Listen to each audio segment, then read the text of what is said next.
नमस्कार प्रेक्षको, आरोग्य संपदामध्ये मी डॉक्टर विनया पाटील तुमच्या सर्वांचं मनपूर्वक स्वागत करते। प्रेक्षको, भारतीय संस्कृती ही अनेक कारणांनी ओळखली जाते, पण त्यातलं एक महत्त्वाचं कारण म्हणजे आपल्याकडे दान देणं ही एक पद्धत आहे। हे दान देण्याची पद्धत इतकी आहे की आपण अर्थदान करतो, आपण श्रमदान करतो, अन्नदान करतो, जलदान करतो। हे अनेक दान देत असताना त्याचा फायदाही आपल्याला होत असतो।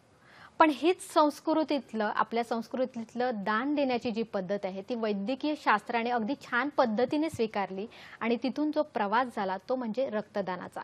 हे रक्तदानाचा प्रवास सुरू खरंच झाला आणि तो छान पद्धतीने झाला, पण पुढे हा प्रवास होत होत अवयवदानाकडे गेला। मग मुळातच अवयवदान हे सध्याच्या काळात का गरजेचं आहे? अनेक आजार वाढत असताना अगदी वयाच्या कुठल्याही टप्प्यावर अवयवदानाची गरज येऊ शकते का? अवयवदान स्वीकारण्याची गरज येऊ शकते का? हे अवयवदान कोणी करावं, का करावं, यासाठी कायदेशीर बाबी आहेत का? इतकंच नव्हे तर कुठे आपण संपर्क साधू शकतो, यासाठी आपण खास आजचा विषय निवडलेला आहे आणि तो म्हणजे अवयवदान। यामध्ये आज आपण खास करून यकृत आणि मूत्रपिंड याविषयी चर्चा करणार आहोत, कारण हे दोन्ही आजार बघता त्या दोन्ही आजारांसाठी यकृत आणि किडनीची गरज लागणार आहे। मग ती गरज ओळखता आपण खास आजचा विषय निवडला आहे अवयवदान, किडनी आणि लिव्हर याविषयी। यासाठी आपल्याकडे आज आलेले आहेत डॉक्टर सुजाता पटवर्धन। नमस्कार डॉक्टर, आरोग्य संपदामध्ये आपलं स्वागत आहे। प्रेक्षको, डॉक्टरांची माहिती केएम रुग्णालय येथे प्राध्यापक आणि विभाग प्रमुख आहेत मूत्रपिंड शास्त्र या विभागाच्या। रोटो आणि सोटो म्हणजे regional state organ and tissue transplant ऑर्गनायझेशनच्या डॉक्टर डायरेक्टर आहेत। आतापर्यंत डॉक्टरांचे 110हून अधिक राष्ट्रीय आणि आंतरराष्ट्रीय स्तरावर वैद्यकीय शोध निबंध प्रसिद्ध झालेले आहेत। गेल्या 22 वर्षापासून डॉक्टर प्रख्यात यूरोलॉजिस्ट म्हणून प्रसिद्ध आहेत।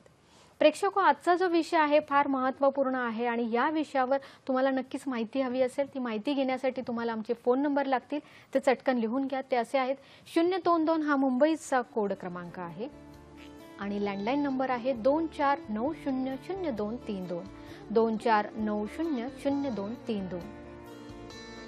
प्रेक्षको, इथे संपर्क साधून आपण आपले प्रश्न विचारू शकतात। याशिवाय प्रश्न विचारताना एक काळजी घ्या की आपण ज्या वेळेला फोन करता त्यावेळेला कृपया आपल्या टीव्हीचा आवाज पूर्णपणे बंद करा, जेणेकरून आपला प्रश्न आमच्यापर्यंत व्यवस्थित ऐकू येईल। चला तर मग कार्यक्रमाला सुरुवात करूया। डॉक्टर, पुन्हा एकदा तुमचे खूप खूप स्वागत। डॉक्टर, आपल्याकडे दान अनेक पद्धतीने दिलं जातं आणि लोक त्याचा फायदाही घेताना दिसतात। म्हणजे आता अगदीच की आपल्याला पैसा हवा असेल तर अर्थदान करतात, अन्नदान करतात, जलदान करतात, पण अगदी त्याच संस्कृतीचा आपण वापर मात्र वैद्यकीय शास्त्रात त्या पद्धतीने होताना दिसत नाही। ती मानसिकता अजून आलेली नाहीये। तर काय सांगणार आहेत आपण याविषयी? अगदी बरोबर म्हणालीस विनया। अवयवदानाबद्दल जनजागृती नाही आहे आणि त्या बाबतीत लोक पावलंही बरोबर उचलत नाहीत आणि एस्पेशली मला वाटतं की भारतात ही प्रथा अजून अजिबात स्थिर झालेली नाही आहे आणि अवयवदानाचा जो रेट आहे तो स्पेन आणि क्रोएशिया आणि वेस्टर्न कंट्रीज मध्ये जास्ती आहे, इंडियामध्ये खूपच कमी आहे। नक्कीच, म्हणजे हे जे आपण स्वीकारलं पाहिजे। मुळातच आपल्याला हे समजलं पाहिजे की अनेक आजार वाढत आहेत आणि हे अवयवदानाची गरज काय आहे। डॉक्टर, अवयवदान म्हणजे नक्की काय सांगता येईल? जेव्हा आपण आपल्या शरीरातलं एखादा अवयव दुसऱ्या व्यक्तीला दान करतो तेव्हा त्याचा ते अवयवदान आहे। अर्थात हे जिवंतपणे आपण ठराविकच अवयव देऊ शकतो आणि मृत्यूनंतर जे अवयव देऊ शकतो ते बरेच आहेत। तर जिवंतपणे आपण किडनी आणि लिव्हरचा, एक किडनी आणि लिव्हरचा थोडा भाग दान करू शकतो, पण हृदय, फुफ्फुस ह्या ज्या बाकीचे जे अवयव आहेत ते दान करू शकत नाही आपण। तर त्यामुळे ते मृत्यूनंतर एखादी व्यक्ती त्याने तो बरोबर त्या सर्व ह्याच्यात उतरला तरच आपण हे अवयव जसे फुफ्फुस आणि हृदय आणि पॅनक्रियाज, इंटेस्टाइन्स आणि बऱ्याच दुसरे अवयव आपण दान करू शकतो। अगदी बरोबर। डॉक्टर, मग आता सध्याच्या काळात कसं प्रमाण कसं आहे अवयवदानाचं? सध्याच्या म्हणजे आता गेल्या वर्षी कोरोनामुळे थोडे आपले डोनेशन्स कमी आले, पण तरी आमच्याकडे म्हणजे महाराष्ट्रात सध्या 5000 प्लस लोक किडनीसाठी रजिस्टर्ड आहेत। रजिस्टर्ड काय म्हणजे हे पण मी तुम्हाला समजावून सांगेनच थोड्याच वेळात। आणि लिव्हरसाठी 1000हून जास्ती लोक आहेत आणि हृदयासाठी पण एक 300 लोक सध्या वेटिंग लिस्टवर आहेत. आणि त्याच्या कंपॅरिझनमध्ये ह्या वर्षी फक्त 160 किडनीज डोनेट झाल्या. आणि तसेच लिव्हर ही एक 80 लिव्हर डोनेट झाले. तर आपण बघितलं तर प्रमाण मे बी 1%. 1% आहे डॉक्टर. म्हणजे थोडक्यात रजिस्ट्रेशन करणारे खूप असतात, पण मात्र खरोखर आपण म्हणू शकतो की किडनी प्राप्त करणारे आणि लिव्हर देणारे यांची संख्या मात्र तिथपर्यंत येताना ही फारशी कमीच आपल्याला दिसून येते. खूपच कमी आहे डॉक्टर. आता जसं तुम्ही अवयवदानाचे महत्त्व सांगितलं की एखाद्या व्यक्ती गेल्यानंतर सुद्धा त्याचे अवयव आपण देऊ शकतो आणि जिवंतपणे काही आपण अवयव देऊ शकतो. आता ह्याच्यामध्ये अवयव प्रत्यारोपण केलं जातं, ट्रान्सप्लांट केलं जातं, म्हणजे नक्की काय होतं?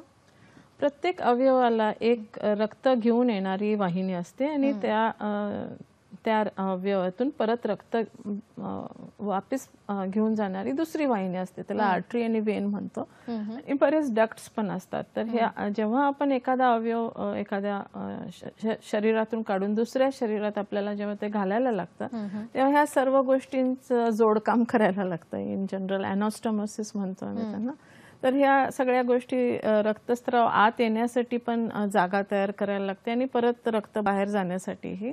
आणि आता किडनीचं काम कसं, युरिन प्रोडक्शन, तर युरिनची जी ट्यूब आहे युरेटर त्याचंही आपल्याला जोडकाम करायला लागतं. सिमिलरली लिव्हरमध्ये बाईलसाठी आपल्याला जोडकाम करायला लागतं. तर इन जनरल हे एक शस्त्रक्रिया आहे आणि सध्या तर ती खूप सरळ आणि सोप्या पद्धतीने केली जाते. बरोबर, अगदी बरोबर आहे डॉक्टर. जसं तुम्ही आता म्हणाला की रक्तवाहिन्या आहेत, म्हणजे आपण म्हणतो आर्टरीज आहेत, वेन आहेत, त्या सुद्धा प्रॉपर पद्धतीने ट्रान्सप्लांट करावं लागतं. पण कधी कधी आपल्याला असं दिसतं की संपूर्ण अवयव निकामी झालेला आहे एखाद्या व्यक्तीचं. ते होण्यामागची कारणं काय असतात आणि त्याचा अर्थ काय? प्रत्येक अवयवाचं काहीतरी कार्य आहे. आता किडनीचं कार्य आपल्याला माहितीच आहे, युरिन प्रोडक्शन, क्रिएटिनिन बरोबर ठेवणे आणि इरिथ्रोपोएटिन म्हणजे रक्ताचं HB पण आपलं जे आहे हिमोग्लोबिन त्याच्याबद्दल ही इरिथ्रोपोएटिन तयार करणे हे किडनीचं काम आहे. आणि किडनी निकामी होण्याची कारणं बरीच आहेत, जसं डायबिटीस आणि हायपरटेन्शन किंवा डायबिटीस आणि हायपरटेन्शन एकत्र असणे. माझ्या अनुभवात KM हॉस्पिटलमध्ये स्टोन डिझीज पण एक खूप महत्वाचं कारण आहे की पेशंट बऱ्याचदा स्टोन घेऊन येतात आणि त्यांना सांगितलं की ऑपरेशन करायला हवं की ते 4-5 वर्षांनी परत येतात, कधी कधी निग्लेक्ट करतात किंवा अंगावर काढतात, वेगळे अदर उपाय ट्राय करतात. आणि माझ्या मते बरेच किडनी फेल्युअर निदान माझ्या अनुभवातले हे स्टोन डिझीजमुळे. कधी कधी कंजनायटली म्हणजे जन्मताच किडनी नसते किंवा एकच किडनी असते. कधी कधी किडनीचा कॅन्सर होतो, दोन्ही साईडला होऊ शकतो. किंवा एखाद्या माणसात एकच किडनी कार्यरत आहे आणि त्याच किडनीला कॅन्सर होतो. हे असे बरेच कारणं आहेत आपल्याकडे. सिमिलरली लिव्हरला 3 क्रायटेरिया आहेत. एक ॲक्यूट लिव्हर फेल्युअर जे आपण पॉयझन्स, ड्रग्स आणि व्हायरल इन्फेक्शन्समुळे होतं. दुसरं क्रॉनिक लिव्हर फेल्युअर जे सिरोसिसमुळे होतं. आणि आपल्याला असं वाटतं की फक्त अल्कोहोल रिलेटेड सिरोसिस हे मेन कारण आहे, पण ते सोडून व्हायरल हेपॅटायटिस हे एक कारण आहे. आणि जवळजवळ 300 कारणं आहेत लिव्हर फेल्युअर होण्याचे. आणि तिसरं कारण हे लिव्हरचं कॅन्सर होणं, HCC म्हणतात त्याला. पण मी लिव्हरची तज्ज्ञ नाही आहे, पण किडनीचे कारणं जी आहेत ती मी तुम्हाला विस्तारित सांगितली. नक्कीच डॉक्टर. जसं तुम्ही किडनीविषयी म्हणाला, कारण हा आजार इतका आहे की आपल्याला तो काही काळानंतर फार वाढताना दिसतोय. आणि सध्याच्या काळात किडनी फेल होण्याची जशी तुम्ही अनेक कारणं सांगितली, लक्षणं पण आपण बघूच थोडंसं. कारण लोकांना हेच माहीत नाहीये की आपण जेव्हा अवयवदानाची गरज पडते तेव्हा ते अवयव दान करण्याची सुद्धा आपली जी इच्छाशक्ती आहे ती वाढण्याची सुद्धा गरज आहे. डॉक्टर, जनजागृती करण्यासाठी खास आपण इथे आलेलो आहोत. मुळात डॉक्टर, किडनी फेल होणं जशी तुम्ही कारणं सांगितलेली आहेत तसं म्हणजे आपण मूत्रपिंड प्रत्यारोपण करण्यासाठी सुद्धा काही क्रायटेरिया असतात का, काही त्याची वर्गवारी आहे का? प्रत्यारोपण कोणी स्वीकारावं, कोणासाठी गरजेचं आहे ते? कोणी स्वीकारावं ह्याच्यासाठी एक मेन गोष्ट जी महत्वाची आहे की जो माणूस ज्याला ते किडनी म्हणजे ज्याची गरज आहे किडनीला, तर तो माणूस फिट असायला लागतो. निदान त्याला शस्त्रक्रिया करून घेण्याची जी प्रोसेस आहे त्याला जे 2 ते 3 तास लागतात तेवढं त्याला सहन करण्याची क्षमता पाहिजे. आणि त्याच्यासाठी आपण त्याचे सर्व टेस्ट आधीच केले जातात. प्रत्येक डिपार्टमेंटचं त्याला फिटनेस लागतं. कार्डिओलॉजी, पल्मोनॉलॉजी, एंडोक्राईन, म्हणजे each and every department, ENT, skin, म्हणजे तुम्ही जवळजवळ 10-15 डिपार्टमेंटचं त्याला क्लिअरन्स लागतात. त्याच्या शरीरात बरोबर प्रमाणात HB असायला लागतं आणि वेगवेगळ्या गोष्टींची तपासणी केली जाते. इन जनरल ह्या तपासण्या करायला जवळजवळ 15 दिवस लागतात. अच्छा. मग डॉक्टर आता नोंदणी करायची, कारण बऱ्याच जणांची अशी इच्छा असते की अवयव दान करायचं आहे किंवा आपण म्हणतो शरीर दान सुद्धा काही जण करतात, तर कुठे नोंदणी करणं अपेक्षित असतं? जेव्हा आपल्याला कळतं की आपले दोन्ही किडनीज फेल आहेत किंवा लिव्हर फेल आहेत, तेव्हा नॅचरली आपण एका स्पेशालिस्टकडे जातो आणि nephrologist is the specialist for kidney. आणि त्यांच्याकडे जाऊन आपल्याला आपलं रजिस्ट्रेशन करणं, म्हणजे एक तर आपला फिटनेस पहिला ते करतात आणि त्याच्यानंतर महाराष्ट्रात 4 ठिकाणी झोनल ट्रान्सप्लांट कोऑर्डिनेशन सेंटर्स आहेत. हे सरकार मान्य सेंटर्स आहेत आणि त्यांचे ऑनलाईन रजिस्ट्रेशन्स होतात. त्याच्यात सर्व आपली माहिती घेतली जाते आणि आपला नंबर त्यांच्या सिस्टीममध्ये येतो आणि बऱ्याच गोष्टींच्या वरती आपला हा नंबर अवलंबून असतो. जसं आपलं वय आहे, किती महिने आपण डायलिसिसवर आहोत, आपलं कारण काय आहे, पूर्वी ट्रान्सप्लांट होऊन ते फेल झालेलं आहे का, आपल्याला AV फिशुला झालेला आहे का. म्हणजे मी तुम्हाला इन जनरल माहिती देते की ह्या एक 7-8 पॉइंट्सच्या आधारे तुम्हाला एक नंबर दिला जातो आणि आपल्या ब्लड ग्रुप प्रमाणे, म्हणजे O ब्लड ग्रुप असेल तर O ब्लड ग्रुपच्या यादीत तुमचा नंबर लागला जातो. तर ही एक खूप महत्वाची गोष्ट आहे की जर तुमचा किंवा तुमच्या नातलगांचं जर कुठल्याही ऑर्गनचं फेल्युअर असेल तर त्या स्पेशालिस्टकडे जाऊन आपण एखाद्या रजिस्टर्ड हॉस्पिटलमध्ये आपलं रजिस्ट्रेशन करून घेणं महत्वाचं आहे. कारण जर रजिस्टर्ड नसाल तर आपल्याला अवयव मिळणं अशक्य आहे. नक्कीच. म्हणजे हे ज्यांना गरज आहे, ज्यांना किडनीची आणि लिव्हरची गरज आहे किंवा इतर अवयवांची गरज आहे, त्यांनी नोंदणी करणं हे अपेक्षित आहे. डॉक्टर, एक फोन घेऊया. डॉक्टर श्रीकृष्ण पाटगावकर आपल्याशी बोलतायत. नमस्कार डॉक्टर. हॅलो, नमस्कार डॉक्टर, आपला प्रश्न विचारा. 3 प्रश्न आहेत म्हणजे. पहिला प्रश्न असा आहे की असं म्हटलं जातं की फॅटी लिव्हर हा जो आजार आहे त्या आजारामध्ये पण पुढे काही चेंजेस होऊ नयेत म्हणून लिव्हर ऍक्सेप्ट केली तर चालेल का, किंवा त्या संबंधात काही विचार आहे का, किंवा त्या संबंधात मार्गदर्शन करावं. दुसरा प्रश्न असा आहे की बऱ्याच वेळेला असं होतं की किडनी ट्रान्सप्लांट करताना किडनी ट्रान्सप्लांट झाल्यानंतर जवळजवळ 2 ते 3 वर्ष किंवा आयुष्यभर सुद्धा औषध घ्यावे लागतात. तर त्या संबंधात ते औषधाचे डोस हे कमी करायचे असतात का तेवढ्याच प्रमाणात ते घ्यायचे असतात. आणि तिसरा प्रश्न असा आहे की जेव्हा आपण अवयवदान करतो त्यावेळेला कायदेशीर ज्या गोष्टी आहेत तर त्या गोष्टी करण्यासाठी जी व्यक्ती किडनी स्वीकारणार आहे आणि जी व्यक्ती किडनी देणार आहे त्या व्यक्तीला सुद्धा कायदेशीर बाबी पूर्ण करायला लागतात का. आणि बऱ्याच वेळेला असं होतं की या किडनी ट्रान्सप्लांट करताना काही कायदेशीर कोणकोणत्या गोष्टी तयार ठेवाव्या लागतात. धन्यवाद. धन्यवाद डॉक्टर. धन्यवाद डॉक्टर. तर तुम्ही तुमच्या दुसऱ्या प्रश्नाचं उत्तर आधी देते की आपल्याला जेव्हा आपण किडनी प्रत्यारोपण करतो तेव्हा आपण दुसऱ्या एका व्यक्तीचा अवयव आपल्या शरीरात घेत आहोत, तेव्हा आपला जो शरीर आहे त्या नवीन अवयवाच्या विरुद्ध जसं युद्ध केल्यासारखं प्रक्रिया चालू करतात. तर हे जे सेल्स असतात, B सेल्स आणि T सेल्स, हे 2 सिस्टम्स असतात, हे त्या नवीन अवयवाच्या विरुद्धात उभे राहतात. तर त्यांना आपल्याला नियंत्रणात ठेवण्यासाठी इम्युनोसप्रेसिव्ह ड्रग्स द्यायला लागतात. आणि जसे डॉक्टरांनी सांगितलं तसं पहिल्या वर्षात त्याचं प्रमाण बऱ्यापैकी जास्ती असतं आणि ते हळूहळू कमी करता येतं. पण इन जनरल 5 ते 10 हजार रुपये प्रति महिना हे आपल्याला ह्या औषधांवर घालायला लागतं. आणि मला हे इथे सांगायलाही आवडेल की जे लोक दारिद्र्य रेषाखाली आहेत त्यांच्यासाठी गव्हर्नमेंटची पूर्ण योजना आहेत जे ह्या खर्चासाठी मदत होते त्यांची. नक्कीच. आणि डॉक्टर, त्यांचा पुढचा असा प्रश्न होता की अवयव दान करताना घेणारा आणि देणारे यांच्यासाठी कायदेशीर बाबी करताना कुठल्या गोष्टी कागदपत्र असणं अपेक्षित आहे? हा बराच मोठा प्रश्न आहे, मी ट्राय करते. नक्कीच आपण हा प्रश्न नक्कीच डॉक्टर एक आम्ही सविस्तररित्या घेणारच आहोत, कारण काय गोष्टी हवेत त्याचं सुद्धा डॉक्टर आपण पीपीटी आणलेली आहेत.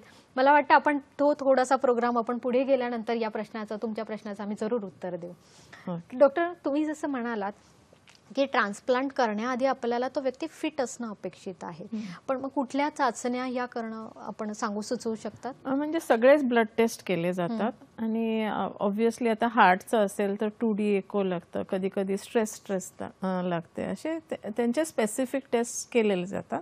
प्लस त्यांचं कन्सल्टेशन केलं जातं, म्हणजे त्यांच्या विभाग प्रमुखांनी फिट असं हे सर्टिफिकेट द्यायला लागतं. तसंच फुफ्फुसांच्या बद्दल पल्मनरी फंक्शन टेस्ट आहे, स्प्युटम टेस्ट आहे, आता बरेच नवीन टेस्ट आहेत, तर हे सर्व केले जातात. मानसिक म्हणजे सायकॅट्रिस्ट पण फिटनेस लागतं, एस्पेशली डोनरला. कारण डोनर जो आहे तो हा दान करतोय, तर तो कुठल्या स्ट्रेस खाली दान करतोय की कुठल्या प्रेशर खाली करतोय का की नाही करत आहे, ह्याचं व्यवस्थित त्यांचं एक क्वेश्चनेअर असतं. डॉक्टर या स्लाइडमधून आपण काय सांगणार आहात, कारण जवळचे नातेवाईक आणि संबंधित कधी कधी जिवंत व्यक्ती म्हणजे दान कोण करू शकतं? जिवंत व्यक्तींपैकी डेफिनेटली आपण आपले जे रक्ताचे नातं जे असतं, आई वडील मुलं बहीण भाऊ, आणि आता रिसेंटली गव्हर्नमेंटने ते म्हणजे मावशी मामा किंवा आजोबा आजी ह्यांना पण इन्क्लूड केलेलं आहे. तर हे जिवंतपणे हे लोक आपल्याला दान करू शकतात. आणि ह्याच्यात इमोशनली रिलेटेड म्हणजे बायको आणि नवरा ह्याच्यामध्ये पण आपण अवयवदान होऊ शकतं. आणि एखादा मित्र किंवा मैत्रीण जी एकदम जवळची असेल आणि आपल्याला ऑब्व्हियसली आम्ही ते प्रूफ करतो की त्यांच्यात काय कमर्शियल ट्रान्झॅक्शन नाही आहे, तर त्याच्याबद्दल एक समिती असते, हॉस्पिटल ऑथरायझेशन ट्रान्सप्लांट कमिटी. ती प्रत्येक रजिस्टर्ड हॉस्पिटलमध्ये ही समिती असते आणि ती ह्या बाबतीत खूप लक्ष घालून चौकशी करते. पण आपण असंही नाही आहे की नात्यात नसेल तर दान करता येत नाही, तर आपण एकदम जवळचे मित्र किंवा मैत्रीण असो तर आपण दान करू शकतो. बरोबर. आणि मृत्यूनंतर आपण जे दान केलं जातं ते एका सिस्टीम प्रमाणे त्याचं ॲलोकेशन किंवा डिस्ट्रीब्युशन केलं जातं. त्याच्यात आपल्याला म्हणजे जी कॉम्प्युटराइज सिस्टीम आहे आणि ब्लड ग्रुप प्रमाणे तुमच्या एज प्रमाणे आणि तुमचा जो स्कोरिंग सिस्टीम आहे, मी आधी बोललेले की एक स्कोर मिळतो आपल्याला जेव्हा आपण रजिस्टर करतो, त्या स्कोरिंग सिस्टीम प्रमाणे तुमचं नाव लिस्टमध्ये येतं आणि त्याप्रमाणे तुम्हाला अवयव मिळतं.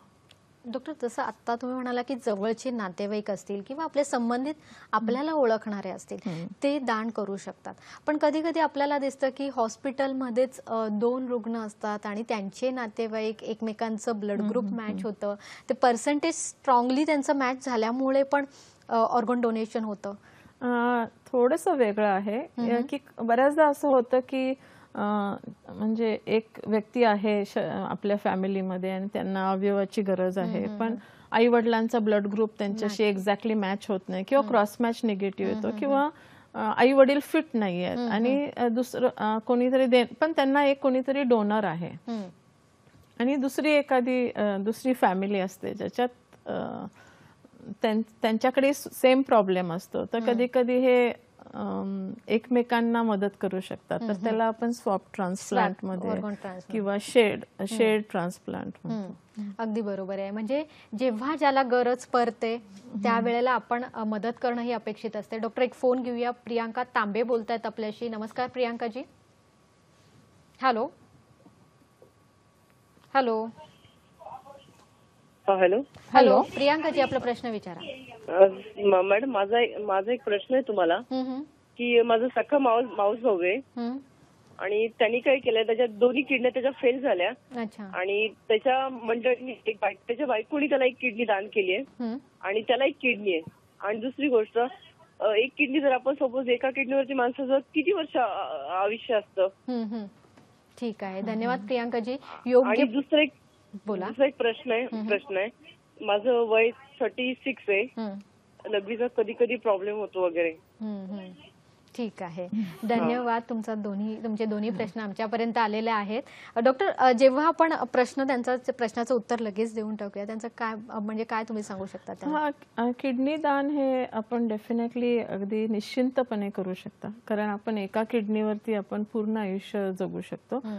थोड्या स्टडीजमध्ये एकदम माइल्ड पर्सेंटेज की तुमचं ब्लड प्रेशर वाढू शकतं. तर ऑब्व्हियसली तुम्ही जेव्हा डोनर होता तेव्हा तुमचे चेकअप्स प्रत्येक वर्षी करणं जरुरी आहे, पण काळजीचं काहीच कारण नाही. पण ब्लड प्रेशरवरती लक्ष ठेवणं इक्वली जरुरी आहे, कारण एकदम स्मॉल पर्सेंटेजमध्ये कधी कधी ब्लड प्रेशरचा त्रास नंतर होऊ शकतो.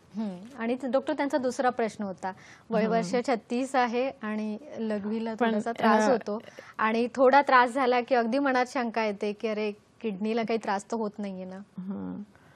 नाही, किडनी जेव्हा फेल होते तेव्हा त्याची लक्षणं टोटली वेगळे असतात. एक तर किडनीचं जे व्हॉल्यूम आहे, नॉर्मली आपलं किडनीचं प्रमाण 1000 ते 1500 ह्या ml पर डे हे एवढं असायला पाहिजे. आणि एकदम जेव्हा किडनी फेल व्हायला लागते तेव्हा ते ऑलमोस्ट 300-400 ह्या लेवलला येतं. बाकीचे लक्षणं दिसतात की उलटी आल्यासारखं वाटतं, नॉशिया येतो, जेवण जात नाही, अंगाला खाज येते, सूज येते, पायावर सूज येते, चेहऱ्यावर सूज येते आणि कधी कधी युरिनमध्ये ब्लड जाऊ शकतं. तर थोडासा त्रास होणे म्हणजे तुम्ही काय काळजी करू नका. पण तुम्हाला खूपच मनात काळजी वाटत असेल तर एक क्रिएटिनिन लेवल तुम्ही तुमच्या डॉक्टरकडून करून घेऊ शकता. नक्कीच. प्रेक्षक हो, किडनी फेल होण्यामागची कारणं तर डॉक्टरांकडून आपण ऐकलेलीच आहेत, पण किडनी फेल होऊ नये म्हणून पण आपण काय करायचं, याशिवाय अवयव दान हे किती महत्त्वपूर्ण आहे त्याची जनजागृती ही आपल्या सगळ्यांतर्फे झाली पाहिजे. यासाठी आपण अजून त्याच्यावर चर्चा करणारच आहोत, पण इथे वेळ झाली एका छोट्याशा विश्रांतीची. कुठेही जाऊ नका, बघत राहा कार्यक्रम आरोग्य संपदा.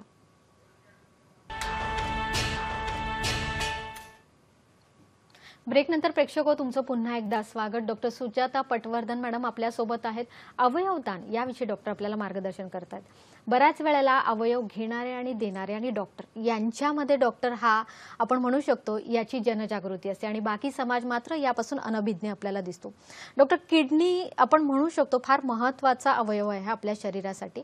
आता हे किडनीचं जेव्हा किडनी फेल होतं, हे टप्पे कसे असतात, कारण तेही आपण समजून सांगितले तर आपण अवयव वाचण्याच्या एखाद्या मार्गात आपण आणखीन यशदायी काम करू शकतो.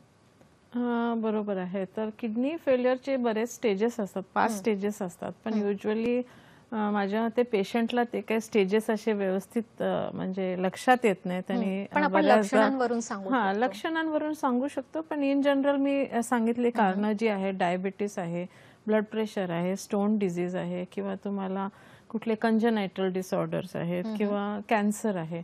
तर ऑब्व्हियसली ह्या सर्व गोष्टी कुठल्या तरी तुमच्या डॉक्टरांच्या देखरेखीखाली तुमची ट्रीटमेंट व्हायला पाहिजे. एक महत्वाची गोष्ट आहे की ब्लड प्रेशर जे असतं ते आपण ब्लड प्रेशर किंवा डायबिटीस दोन्ही इग्नोर करून चालणार नाही. आणि जस्ट फोन कन्सल्टेशन्स किंवा तर स्पेशालिस्टकडे जाणं गरजेचं आहे. आणि हे ब्लड प्रेशर कुठल्या कारणांमुळे तुम्हाला होत आहे हे महत्वाचं जाणून घेणं महत्वाचं आहे. कारण ब्लड प्रेशर काय फक्त इसेन्शियल हायपरटेन्शन सगळे पेशंट्स त्याच्यात मोडत नाही, तर सेकंडरी हायपरटेन्शनचे जी कारणं असतात, कधी कधी ॲड्रेनल ट्युमर्स असतात, कधी कधी किडनीची आर्टरी जी आहे ती नॅरो होऊन जाते, त्याला रिनल आर्टरी स्टिनोसिस म्हणतो. आपल्याकडे ट्युबरक्लोसिसमुळे पण किडनीच्या ज्या रक्तवाहिनी आहेत त्यांचं अफेक्शन होतं. तर कारण शोधून काढणं महत्वाचं आहे. ब्लड प्रेशरचं योग्य निदान आणि त्याचं व्यवस्थितपणे ती औषधं घेणं गरजेचं आहे. सिमिलरली डायबिटीस इयरली चेकअप्स करणं पण जरुरी आहे, कारण ठराविक टेस्ट आहेत 24 आवर्सचे जे युरिनरी टेस्ट आहेत ह्याच्यावरून आपण सांगू शकतो की ह्या डायबिटीसच्या पेशंटला किडनी फेल्युअर होण्याची शक्यता आहे आणि त्याच्यासाठी स्पेसिफिक औषधं असतात ती देऊ शकतात, किंवा त्यांचं डायबिटीसचं कंट्रोल, ब्लड प्रेशरचं कंट्रोल अजून स्ट्रिक्ट आपण ठेवू शकतो. ऑब्व्हियसली मी स्टोन डिझीजचं तुम्हाला सांगितलं की आमचा अनुभव आहे की लोक लक्ष देत नाहीत आणि खूप उशीर जेव्हा दोन्ही किडनी फेल होतात त्या दोन्ही बाजूला खडे घेऊन येतात. तर हे निग्लिजन्स आहे. आणि स्टोन डिझीजचं ट्रीटमेंट वेळेवर करून पेशंटनी स्टोन फ्री होणं अगदी जरुरी आहे. तर अगदी बरोबर आहे. पण यासोबतच डॉक्टर इन्फेक्शन होतं कधी कधी, आणि हे इन्फेक्शन खास करून महिलांमध्ये होतं, किंवा कधी कधी प्रेग्नन्सी नंतर आपल्याला अचानक कळतं की अरे खास ती महिला सांगते की काही महिन्यांपूर्वी, काही वर्षांपूर्वी प्रोटीन युरिनमध्ये आलेलं, क्रिएट वाढलेलं आणि पुन्हा नॉर्मल झालं. हे थोडंसं आपल्याला कळतं की नॉर्मल होतं आणि पुन्हा मग किडनी फेल होते. हा टप्पा काय असतो? युरिनरी इन्फेक्शन स्त्रियांमध्ये जास्ती असतात, हे आपलं बरोबर आहे. पण युरिनरी इन्फेक्शन्स हे 2-3 प्रकारचे असतात. एक जे लोअर ट्रॅक्ट युरिनरी इन्फेक्शन, म्हणजे फक्त ब्लॅडरचं, म्हणजे लघवी लवकर लवकर येणे, जळजळ होणे किंवा अर्जन्सी येणे, अर्जंटली जायला लागतं, नाही गेलं तर लिकेज होतं, ही सिंपल युरिनरी ट्रॅक्टची हे आहे. त्याच्यामुळे युजली किडनी फेल होत नाही. तर जे अप्पर ट्रॅक्ट म्हणजे किडनीचे जे इन्फेक्शन्स आहेत त्याच्यामुळे फेल्युअर होऊ शकतं, पण तरी त्याचं प्रमाण खूप कमी आहे. आणि ह्या अप्पर ट्रॅक्ट इन्फेक्शन्सचे जे चिन्ह आहेत की पोटात दुखतं आणि थंडी वाजून ताप येतो आणि सेम टाइम लघवीचे पण सिम्पटम्स होतात. तर ह्या तिन्ही गोष्टी जेव्हा होतात तेव्हा डेफिनेट म्हणजे एकतर ताप येणं, थंडी वाजून ताप येणं, पोटात किडनीच्या एरियाला दुखणं आणि लघवीचे सिम्पटम्स की अर्जन्सी आणि लघवी लवकर लवकर येणे, जळजळ होणे किंवा खूप दुखणे, ह्या गोष्टी तिन्ही एकत्र आल्या की अप्पर इन्फेक्शन्स असतात. प्रेग्नन्सी रिलेटेड इन्फेक्शन्स जास्ती आहेत, म्हणजे किडनीचे इन्फेक्शन्स होण्याचे चान्सेस जास्ती आहेत. पण हे युजली ज्यांना जन्मता काही किडनीमध्ये छोटे प्रॉब्लेम्स आहेत त्याच्याशी रिलेटेड असतं. आणि infections as a cause for kidney failure is a little lesser cause, lower down in the list आहे, पण खाली आहे. डॉक्टर, मग आता आपली किडनी व्यवस्थित काम करते यासाठी कुठल्या टेस्ट कराव्यात आणि त्या किती कालावधीनंतर पुन्हा पुन्हा कराव्यात? इन जनरल एक हेल्थ चेकअप प्रत्येक वर्षी करणं जरुरी आहे, आणि ते साधं हेल्थ चेकअप असू शकतं. एक CBC म्हणजे तुमच्या शरीरात किती हिमोग्लोबिन आहे याचं प्रमाण, एक युरिन टेस्ट, साधी युरिन टेस्ट ज्याच्यात कळून येतं की तुमच्या युरिनमध्ये प्रोटीन आहे का, शुगर आहे का, इन्फेक्शन आहे का. आणि क्रिएटिनिन म्हणून एक टेस्ट जी आहे, ब्लड टेस्ट आहे, ती प्रत्येक वर्षी केली. एखादं सोनोग्राफी, असं सगळ्यांना शक्य नाही, पण हे 3 ब्लड टेस्ट तरी सहज शक्य आहेत. ब्लड प्रेशरचं चेकअप, ह्या बेसिक गोष्टी प्रत्येक वर्षी करणं जरुरी आहे. डॉक्टर, आता किडनीविषयी आपण जाणून घेतलंच आहे, आणि त्यामुळेच हे जेव्हा कारण आपल्याला कळतात तेव्हा तो व्यक्ती त्या कारणांसाठी जागरूक होतो आणि तो आजार होऊ नये म्हणून आपण पुढाकार घेत असतो. डॉक्टर, किडनीचं आपण ट्रान्सप्लांट करतो, किडनी अवयवदान, किडनीचं अवयवदान आपल्याला मिळतच असतं, पण सगळ्यात एक महत्त्वाचं कारण आपल्या देशात दिसतं की अपघातामुळे होणारे मृत्यू, किंवा ज्याच्यामध्ये आपण मेंदू मृत्यू म्हणतो. त्याचं कारण काय आणि ते म्हणजे काय असतं?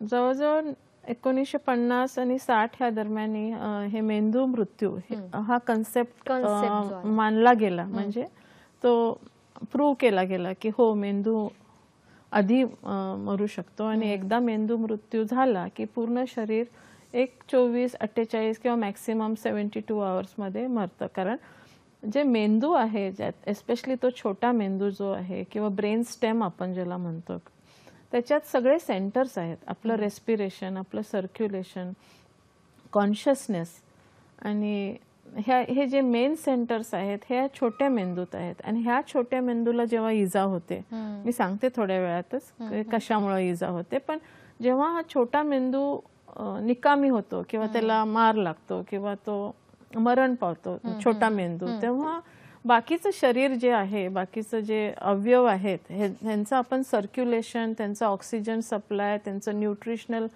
सप्लाय हे आपण कृत्रिमपणे चालू ठेवू शकतो एका ठराविक कालावधीसाठी. आणि हा कालावधी आहे हा युजली 24 to 72 आवर्स हा आहे. मेंदू मृत्यूचे कारण पश्चात देशात गनशॉट इंजुरी आहे, आपल्या ह्याच्यात फॉल फ्रॉम हाईट आहे.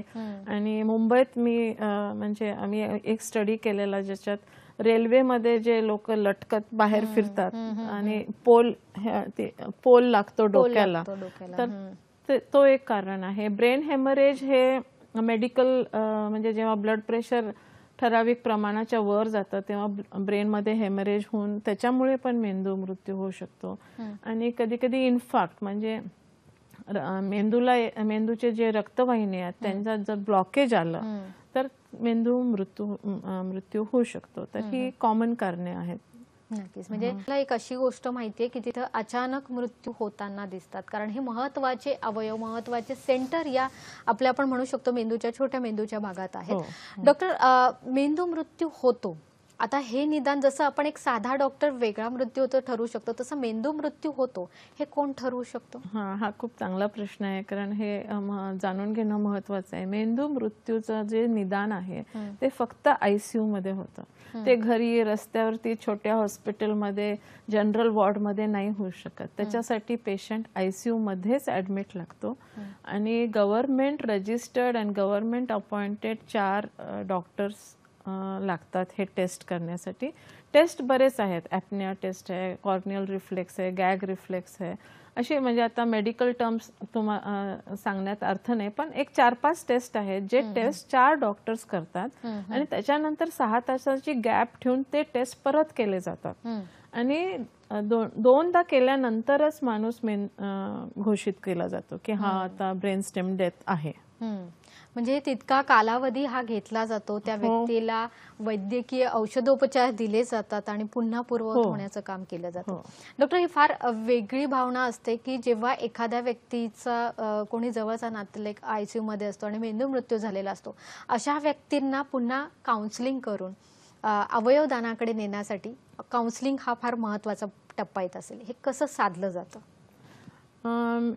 जेव्हा आम्ही सर्टन होतो की आता मेंदू मृत्यू झालेला आहे, तेव्हा जे मेडिकल सोशल वर्कर्स असतात आणि डॉक्टर्स असतात, ते डॉक्टर्स रिलेटिव्हजना सांगतात. आता आपण जसं मेन्शन केलं की ॲक्सिडेंटमध्ये युजली लहान वयोगटाचे पेशंट्स असतात, तेव्हा ते खूप म्हणजे मनाला तर खूप त्रास होतच असेल आणि ॲक्सेप्ट करणं की बाबा आपला मुलगा किंवा मुलगी मेंदू मृत्यूमुळे आता ह्या जगात नाहीये, हे ॲक्सेप्ट करणं सहज नाहीये आणि सोपं तर बिलकुलच नाहीये. आणि त्यावेळेला पेशंट्सचे नातलग सुरुवातीला तर त्यांना वाटतं की काही करा, आपण प्रयत्न करा, काही करा, पण अजून जरा प्रयत्न करून बघा, किंवा मग त्याच्यानंतर देवाला सांगड घातली जाते किंवा अजून बाकी उपाय केले जातात आणि मग एक ठराविक त्याचे स्टेजेस आहेत, त्याला स्टेजेस ऑफ ग्रीफ म्हणतात, डिनायल आणि एकदम लास्टला ॲक्सेप्टन्स.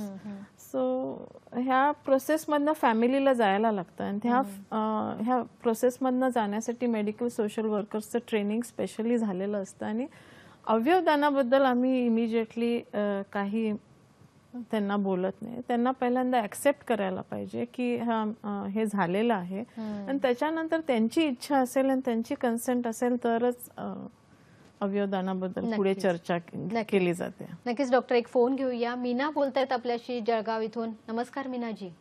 हा, नमस्कार मॅडम. नमस्कार, आपला प्रश्न विचारा. हा, नमस्कार. नमस्कार. हा, बोला. हा, नमस्कार मॅडम.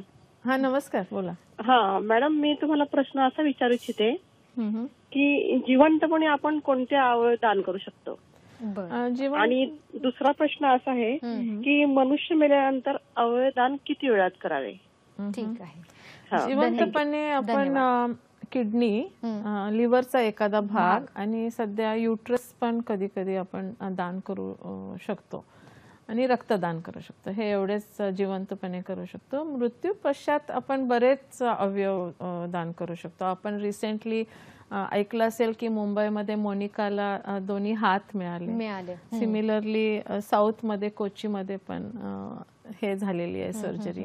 म्हणजे आता हे नवीन अवयवांबद्दल मी बोलते, तर लॅरिंग्स, ट्रॅकिया, आता फेस ट्रान्सप्लांट, पार्शल फेस, म्हणजे ऍसिड विक्टिम्सच्या लोकांना नाक, इयर्स, असं सगळं हे वेगवेगळे अवयवदान होऊ शकतात.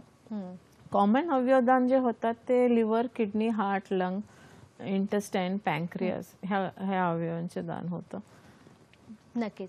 प्रेक्षक, आपण आत्मा अमर आहे असं म्हणतो, पण शरीर सुद्धा अमर आपल्या या काही कृतींद्वारे आपण करू शकतो आणि नक्कीच त्याचा अर्थपूर्ण आपण उत्तर देऊ शकतो ते अवयवदानाने. आणि हे अवयवदान कसं केलं जातं, कुठे रजिस्ट्रेशन करावं याविषयी माहिती आम्ही देणार आहोत. पण इथे वेळ झाली एका छोट्याशा विश्रांतीची. कुठेही जाऊ नका, बघत राहा कार्यक्रम आरोग्य संपदा.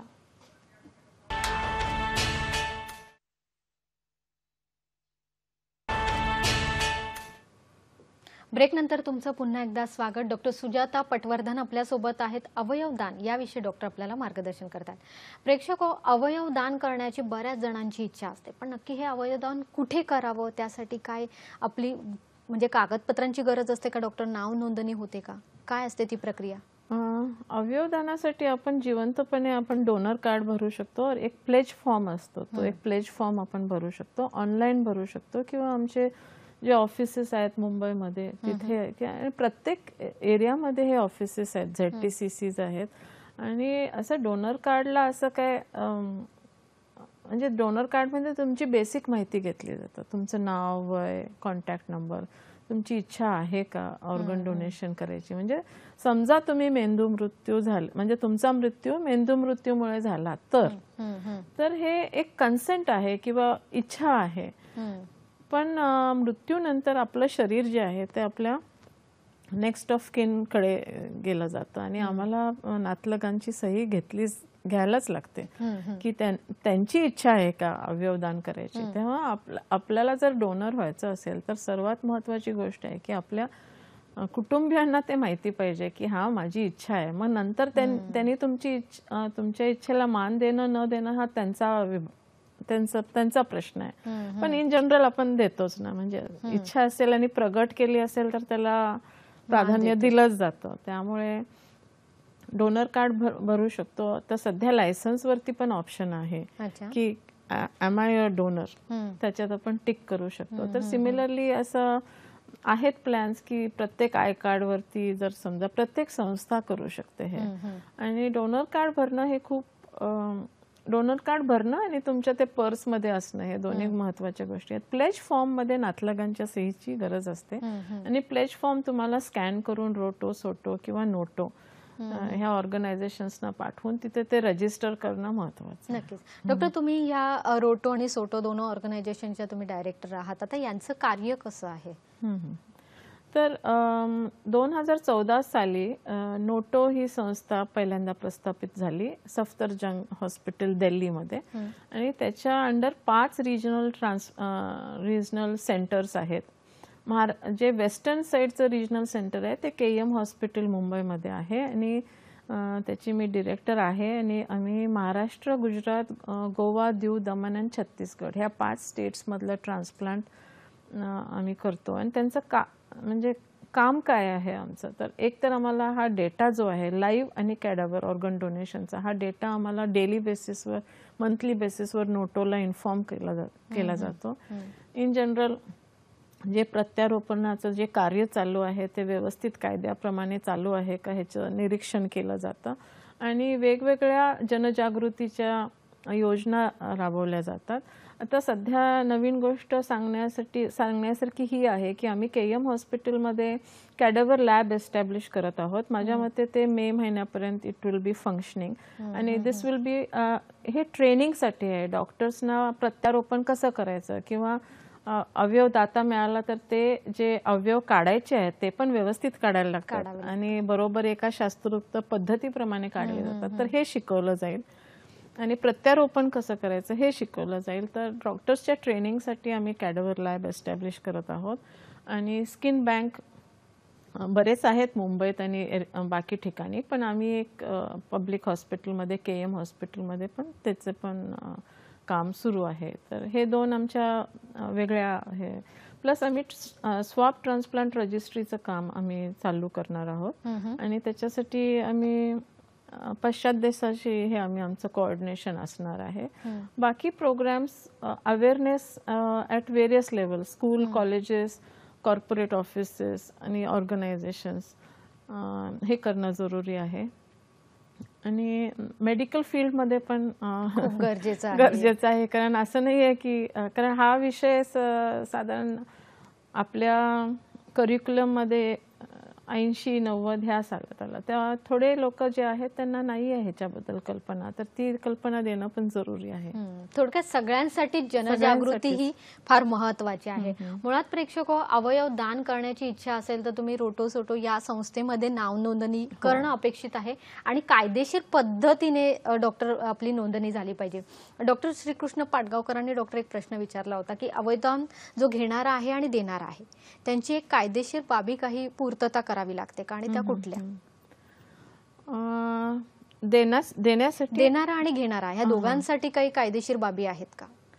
तर देण्यासाठी डेफिनेटली मी सांगितलं ना की एक हॉस्पिटल ट्रान्सप्लांट ऑथरायझेशन कमिटी असते आणि त्या जेव्हा एखादी पेर येते की बाबा मला ह्यांना किडनी द्यायची आहे, तर त्या दोघांचे कागदपत्र आयडेंटिटी तपासली जाते, कारण फिक्टिशियस असू शकते. तर आयडेंटिटी, रिलेशन, तुम्ही म्हणाल ही माझी बहीण आहे पण त्याचं प्रूफ काय आहे, किंवा माझं ह्या माणसाशी लग्न झालेलं आहे पण त्याचं प्रूफ काय, ह्या सगळ्या गोष्टी तपासल्या जातात. सायकॅट्रिस्ट असतात की तुम्ही कुठल्या दबावाखाली तरी देत नाही ना, बायको आहे म्हणून नवऱ्याला ऑर्गन देत नाहीये ना.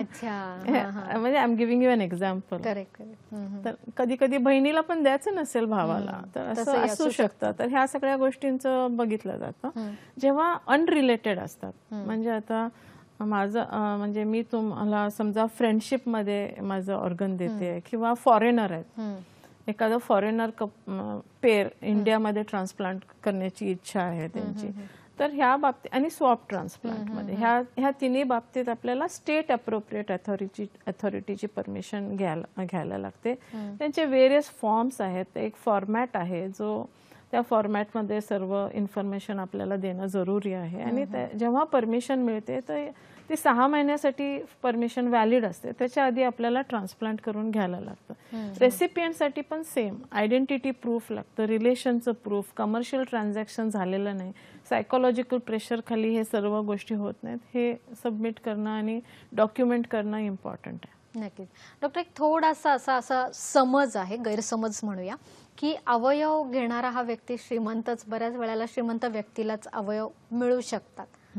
कितपत योग्य आहे आणि काय याच्या मागची सत्यता आहे? नाही, हे पूर्ण चुकीचं आहे की ह्याच्यात इन्कमचा कुठेही काही संबंध येत नाही, एस्पेशली कॅडेव्हर ऑर्गन डोनेशन किंवा डिझीज्ड ऑर्गन डोनेशन मध्ये. कारण तुमचा नंबर तुमच्या ब्लड ग्रुप आणि तुमच्या स्कोअर प्रमाणे येतो आणि तुमच्या हॉस्पिटलच्या लिस्ट प्रमाणे. तर ह्याच्यात पैशाचा काही संबंधच येत नाही, किंवा रिलेशन किंवा इन्फ्लुअन्स, ह्या तिन्ही गोष्टींचा काही संबंध येत नाही. ही टोटली ट्रान्सपरंट सिस्टीम आहे आणि it goes as per the score of the patient. नक्कीच. आणि म्हणून याला दान म्हटलं जातं, ते स्वेच्छेने आणि इच्छेने करावं लागतं. डॉक्टर, आपण जेव्हा दानाकडे वळतोच आहे तेव्हा अगदीच कायदेशीर बाबी जरी पूर्ण झाल्या तरी कधी कधी असं होतं की एखाद्या व्यक्तीचा मृत्यू झाला आणि ती कळवली जात नाही, बाब नातेवाईकांकडून कळवली जात नाही, किंवा त्यांनी त्या वेळेला किती वेळात कळवावं एखाद्या संस्थेला, ह्या दोन्ही गोष्टी कशा बघितल्या जातात? जेव्हा घरी मृत्यू होतो आणि तरी आपल्याला अवयवदान करायची इच्छा आहे, तर आपण 2च अवयव किंवा 3 अवयव आपण मॅक्सिमम दान करू शकतो. एक तर डोळे, दुसरी त्वचा आणि तिसरे बोन्स. तर बोन्ससाठी आपल्याला जर समजा आपल्याला इच्छा असेल की बोन्स आपण डोनेट करणार, घरी मृत्यू झाला ह्या बाबतीत बद्दल मी बोलते आहे, तेव्हा आपल्याला पेशंटला किंवा त्या पर्सनला हॉस्पिटलमध्ये आणणं जरुरी आहे. त्वचा दान आणि नेत्रदान हे दोन्ही घरी होऊ शकतात. अच्छा. आणि आपण आम्हाला कळवलं फोन नंबर्सवर की आमची टीम घरी येऊन तुमचे ते दोन्ही गोष्टी घेऊन जाऊ शकतात. त्यामुळे घरच्या घरी हे होऊ शकतं. आणि ह्याला एज लिमिट नाही. ऑफकोर्स थोड्या गोष्टी आहेत की इन्फेक्शन नसायला पाहिजे किंवा, पण ते मोठ्या प्रमाणात करू शकतो. दुसरा जो तुम्ही प्रश्न विचारला तो देहदानाबद्दल आहे. तर देहदान हे जे आहे हे मेनली रिसर्च आणि टीचिंगसाठी आहे, ते ट्रान्सप्लांटेशनसाठी नाहीये. कारण मृत्यू झाल्यानंतर 6 तासाच्या आतच आपण डोळे आणि त्वचा आणि बोन्स हे गोष्टी आपण डोनेट करू शकतो. आणि शक्यतो 6 तासाच्या आत जर आपल्याला बॉडी डिसेक्शनसाठी, अॅनॉटॉमी किंवा रिसर्चसाठी द्यायची असेल तर आपल्याला ते पण आधी रजिस्टर करणं जरुरी आहे. अॅनाटॉमी डिपार्टमेंट प्रत्येक मेडिकल कॉलेजमध्ये असतं आणि त्यांच्याकडे ही सोय असते. तर आपल्याला ते रजिस्ट्रेशन आधी करणं जरुरी आहे आणि मग इमिजिएटली कळवून ॲम्ब्युलन्सच्या थ्रू बॉडी आणली जाते आणि ती डीप फ्रीझर्समध्ये ठेवून डिसेक्शनसाठी वापरली जाते. नक्कीच. प्रेक्षक, अवयव दान करताना योग्य पद्धतीने ती एक शस्त्रक्रिया असते, त्याची उगाच चिरफाड केली जात नाही. ते अवयव किंवा ते शरीर सुद्धा अगदी जाताना तितक्या सुंदररित्या जपलं जातं. ते कसं जपलं जातं हेही डॉक्टर आपल्याला सांगणार आहेत. पण इथे वेळ झाली एका छोट्याशा विश्रांतीची. कुठेही जाऊ नका, बघत राहा कार्यक्रम आरोग्य संपदा. ब्रेक नंतर तुमचं पुन्हा एकदा स्वागत. डॉक्टर सुजाता पटवर्धन आपल्यासोबत आहेत. अवयव दान याविषयी डॉक्टर मार्गदर्शन करतात. प्रेक्षक, काय टप्पे असले पाहिजे रोटो सोटो या ठिकाणी तुम्ही अगदी कायदेशीररित्या तुमची नाव नोंदणी केली पाहिजे, मगच तुम्ही अवयव दानाकडे जाऊ शकतात. डॉक्टर, अगदी कधी कधी आपल्याला असं दिसतं की अवयव दान करताना किंवा काही मेंदू मृत्यू, जेव्हा अपघात असे काही गोष्टी होतात तेव्हा पोलीस आणि कायदेशीर बाबी यांच्यामध्ये तो व्यक्ती अडकला जातो. त्यामागे काय कारण असतं? जेव्हा ॲक्सिडेंट होतो तेव्हा पेशंट कधी कधी ॲक्सिडेंट वेगळ्या पोलिसांच्या हद्दीत होतो आणि पेशंट दुसरीकडे ट्रान्सफर केला जातो. तेव्हा पोलिसांची आपल्याला ते ट्रान्सफरबद्दलची NOC घ्यायला लागते आणि अवयवदान करण्याच्या आधीही पोलिसांची NOC जरुरी असते. तर एकदा जेव्हा आमचं निदान होतं की मेंदू मृत्यू पेशंट आहे नक्की आणि पेशंटच्या नातलगांची इच्छा आहे की अवयवदान करण्याची गरज आहे, तेव्हा आमचे मेडिकल सोशल वर्कर्स जवळच्या पोलीस स्टेशनवरती जाऊन NOC प्राप्त करणं आवश्यक आहे. आणि ह्याच्याबद्दल आम्ही पोलीस अवेअरनेस पण बरेच कॅम्प्स घेत असतो.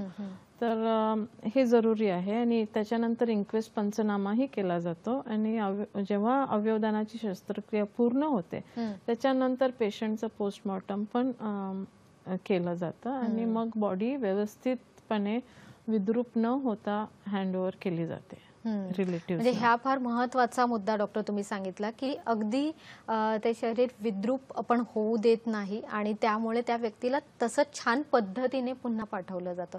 डॉक्टर, ही झाली एक थोडीशी आपण म्हणू शकतो की गैरसमज आहेत की डोळे काढले जातात आणि पुन्हा तसंच ठेवलं जातं, तर तशी नाहीये. तर त्यामागे सुद्धा काही संकल्पना आहे का? डोळे काढले जातात पण ते व्यवस्थित एनिवे मृत्यू माणसाचे डोळे बंदच असतात, पापण्या अशा खालीच असतात, तर ते व्यवस्थित आतून शिवून दिलेले जातात. तेव्हा असं काही विद्रूपपणे काय दिसत नाही किंवा जे शस्त्रक्रिया करण्यासाठी जो चीर करायला लागतो तोही नॉर्मल आपण ऑपरेशन मध्ये कसं व्यवस्थित परत शिवून देतो आणि टाके घालतो तसंच ही शस्त्रक्रिया केली जाते.